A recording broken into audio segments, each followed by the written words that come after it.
5 laps around this park, which is 6 point something kilometers, or just over 6 kilometers if I'm not wrong.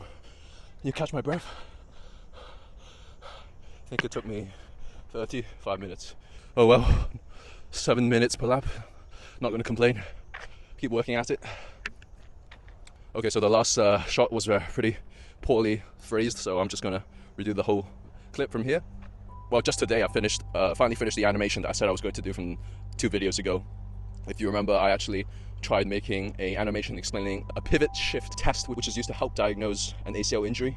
And although I actually did get the mechanics to work within Blender, I didn't get the effects right. So for the last 3 days, Saturday, Sunday, and today's Monday, I spent all my free time just working at it and trying to remake the whole thing and make it good enough where I think it's presentable to actually show professionals what I'm capable of making.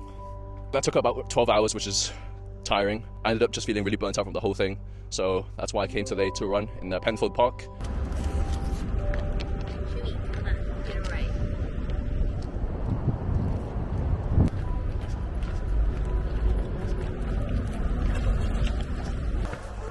Run, Chewie, run!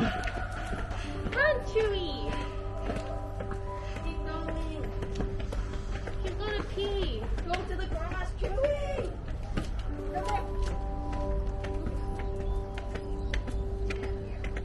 Yeah. Whoa!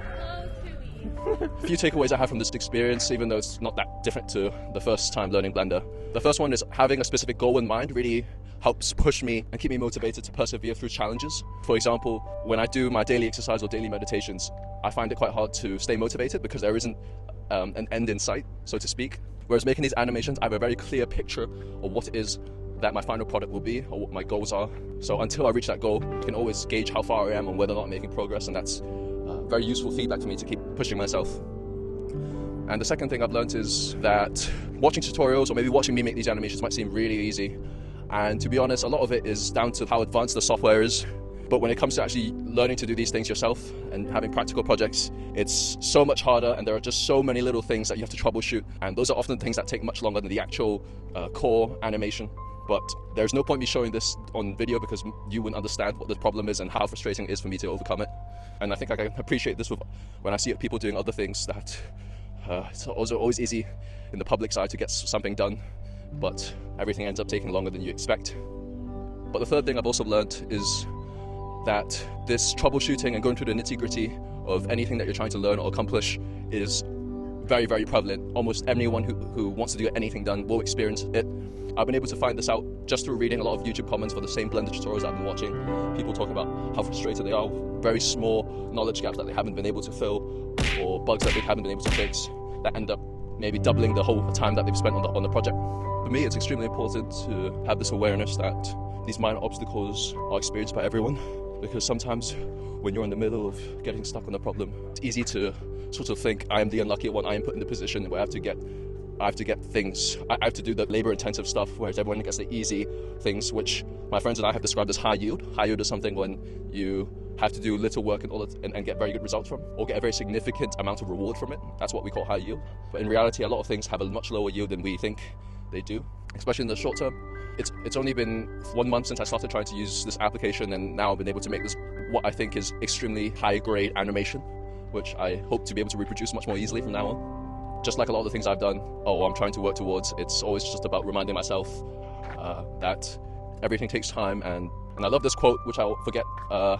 I think this is Tony Robbins who said it, but the quote saying that people always overestimate how much they can get done in the short term, but always underestimate how much they can get done in the long term, is just a quote that resonates with me very strongly, because that's also what I use to, although I might not be a living example of it, I hope to be one, and it's just something that keeps me going and just makes sense to me. So if I haven't mentioned it yet, I'm going to put the animation up on the screen now. Feel free to click on it. I'm going to see if I can offer these skills to anyone who might be able to use them and might have an audience for it. So thanks for watching.